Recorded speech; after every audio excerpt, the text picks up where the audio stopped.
everybody, Winkapo. It is Rated Rachel on her unpaid, freelance, self-led, unofficial Twitch internship.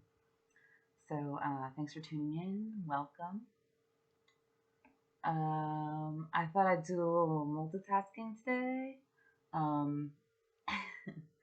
Cause yesterday on Twitch I was talking about how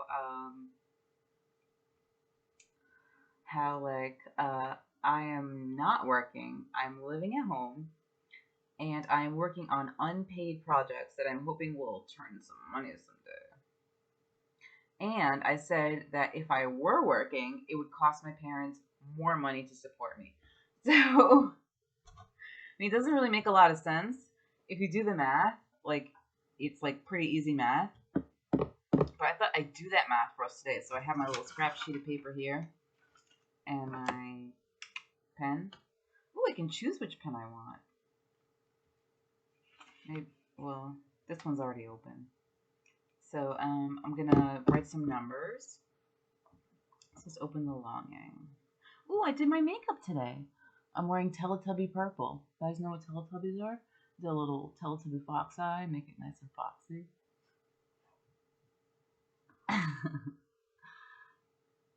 Tinky Winky Pinky La La Po. Teletubbies, Teletubbies, say hello. Teletubbies. I don't know. It's for some reason that show's a little hard for me to watch. But I love the theme song and I love singing it with my friends.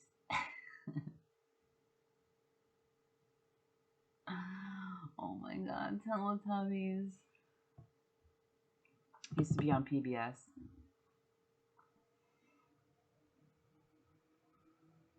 We were too old to watch it, but we were watching it ironically. That's like the first thing we did ironically. First show we watched ironically was Teletubbies, probably.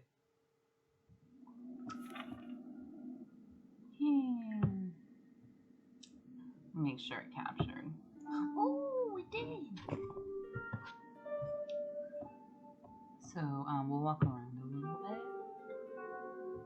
and I'll make sure that I don't miss anything, and then I'll write something down. So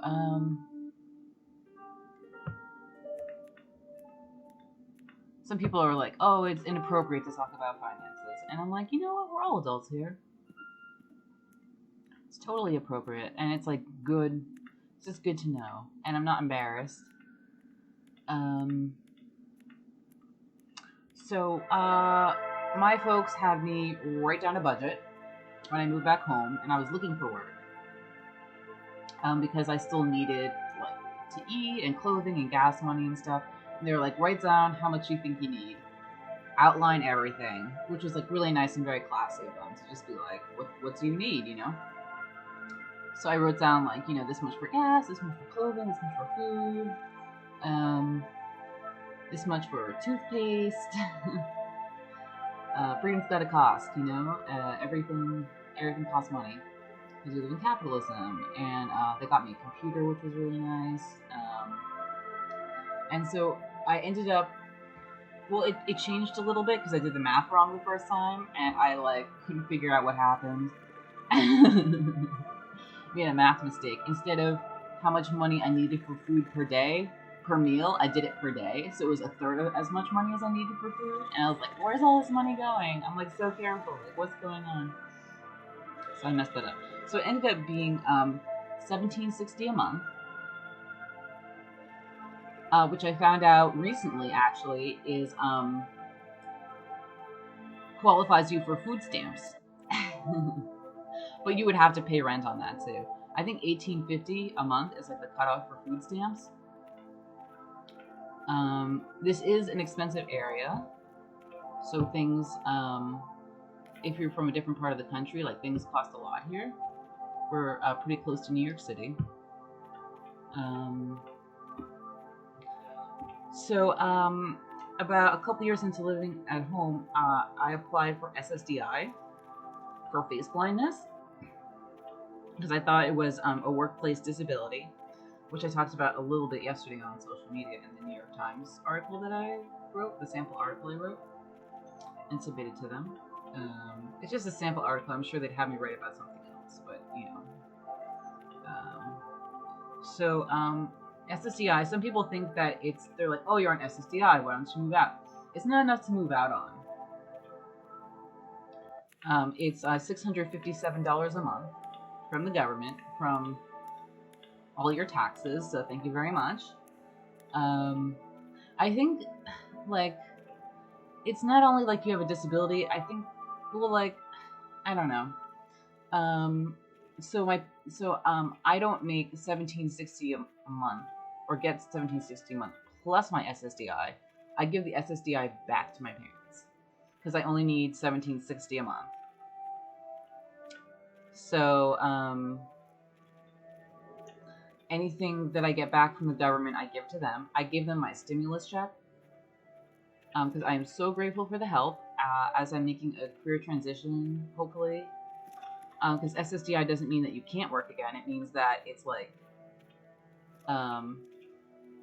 I mean, like, in a way, yeah, like, they don't expect you to ever work again. But if you can, that's great. And then you get off of SSDI. So that is my goal. My goal is to get off of SSDI. And start paying back into SSDI for other people. So the $1760 a month is $21,000 a year.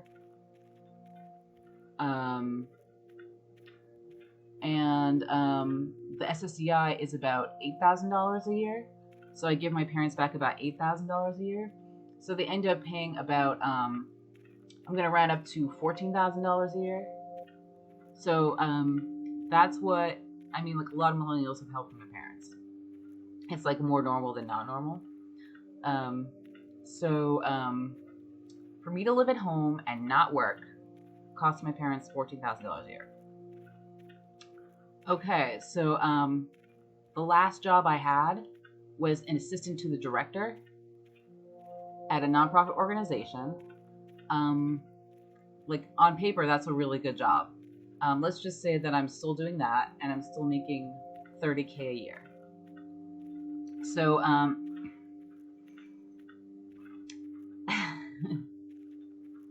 people are already like, it doesn't add up. It doesn't add up. It was a temp position. So it worked out to $30,000 a year, but I was only there for like a month or two.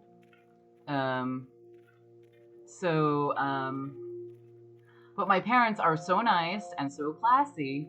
They were like, look, if you get a job, we will help pay your rent so that you don't have to commute to like Westchester. You can get an apartment in Westchester and we will help you, because they value that I'm getting all this great work experience and my career is growing, and hopefully it will grow into enough money one day where like I don't need their help anymore financially. So it's like I'm investing in my career, right, by taking a job that's less. I feel like this kind of stuff like kind of messes up the economy anyway, because there are like 500 people applying for the position, or 1,000 sometimes, and then like the only person who can afford to take it basically is someone whose parents are helping them. That's how I feel a lot of the time. So then like all the people who really need the money can't get ahead. But we don't know like who they pick or why. Maybe they would pick someone who like really needs the money. I mean, my parents, well, they would prefer for me to make my own money, obviously. So they might take that into consideration when I get a job. That like, yeah, they will support me, but like they really believe that I should be doing it on my own. And I do too. Okay. That's just a scam from the Home Depot, which isn't from the Home Depot. So if they were to help, so what we're doing is we're seeing like if I live at home and they're helping me, and if I'm working and they're helping me, which costs them more. Okay. Because we all value that work experience of being an assistant to the director, but I'm also doing work-related activities right now, like writing the blog catalog, designing sweatshirts, doing content creation, doing stand-up comedy, Applying to the New Yorker, doing creative writing, writing poetry, submitting comics, applying to some reach jobs like in radio, being in virtual TV audiences. Like I'm pretty busy. So going on Twitch, doing makeup videos for Amazon affiliates. Like I'm just like, I have like a pretty full thing going on. I'm not being paid for anything though, and it's not like a traditional office environment, I guess. Which is what the disability is for. It's kind of like, oh, like if a traditional office environment, like if there's something going on where like that would be like a hardship. But I think I could someday if the office culture changes a little bit. And they're not saying that I can't work in the office again someday, because I could get off of SSDI and I could work in an office again someday. And then they know that I have a disability. Like before, I have told someone in the office before that I was face blind, and they were like, okay. But now it's like, oh, I was diagnosed by a neurologist. And so much cool. I was diagnosed by a neurologist, and they can get money back from the government for hiring me.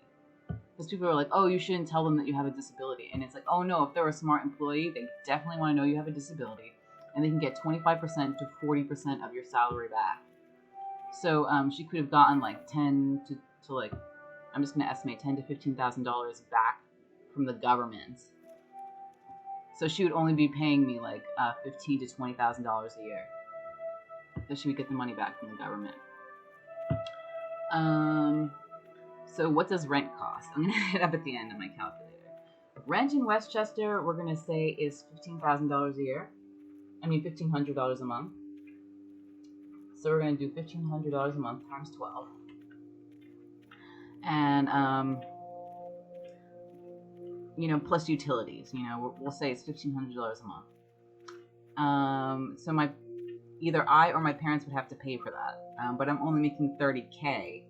And I already need 21 to kind of maintain my food and my clothing and my toothbrush and all that stuff. So one of us would have to pay $1,500 a month times 12. So let's say we're setting up a new apartment. We also need a couch. We also need a bed. We also need a table. We also need chairs. Because I have all that at home, living at home. So, how much are we going to pay for a bed, a mattress? I guess I already have, like, bedding. Like the sheets and stuff. But, like, bed, let's say the bed and the mattress are, like, $700.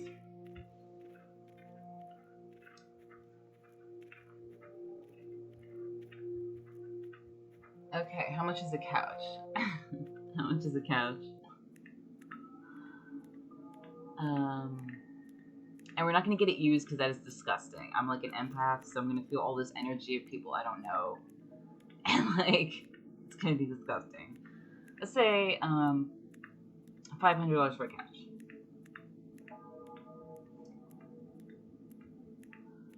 Okay, I hope they're not leaving.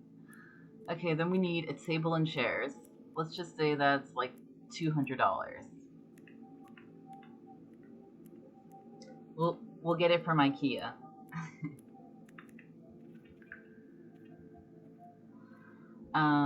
Then we also need a TV. Every time I moved out, someone's like, oh, my parents had an extra TV. I've never bought a TV before. I was thinking about that in the shower. I was like, how much do people pay for TVs? I was going to put $400.